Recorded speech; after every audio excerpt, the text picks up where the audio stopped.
Chief জাস্টিসকেও নামাই দিছিলাম। কোথায় আছেন ঢাকা দক্ষিণ সিটি কর্পোরেশনের সাবেক মেয়র ব্যারিস্টার ফজলে নূর তাপস? এবার বেরিয়ে এলো ভিন্ন এক তথ্য।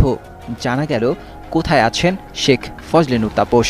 সম্প্রতি কানাডার নাগরিক টিভির বার্তা প্রধান নাজমুস সাকিবের এক প্রতিবেদনে ডিবি হারুনের এক কল রেকর্ড প্রচার করা হয়। কি এটাকে বলে আমার লাইফটা একটা মানে ঝুঁকির মধ্যে। এখন আমি আসলে আমার আগে তো মানুষকে বাঁচতে হবে।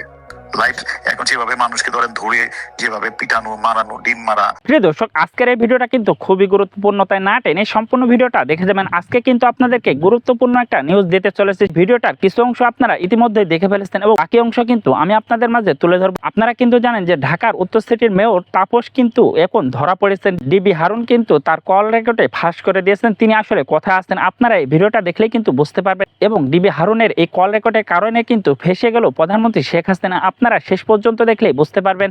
তার আগে একটা কথা বলে রাখি, আপনি যদি এই চ্যানেলে এখনো নতুন হয়ে থাকেন তাহলে অবশ্যই চ্যানেলটাকে সাবস্ক্রাইব করে আমাদের পাশে থাকবেন, যাতে করে এমন নতুন নতুন আপডেট নিউজ সবার আগে আপনাদের হাতে দিতে পারি। তাহলে চলুন কথা না বাড়ি মূল কথা আসা যাক। আপনারা কিন্তু জানেন যে প্রধানমন্ত্রী শেখ হাসিনা কিন্তু ছাত্র আন্দোলনে তোপের মুখে পড়ে ভারতে পালিয়ে গেছেন। আপনারা কিন্তু এটাও জানেন যে প্রধানমন্ত্রী শেখ হাসিনা কিন্তু দীর্ঘ কয়েক বছর দেশ শাসন করেছেন।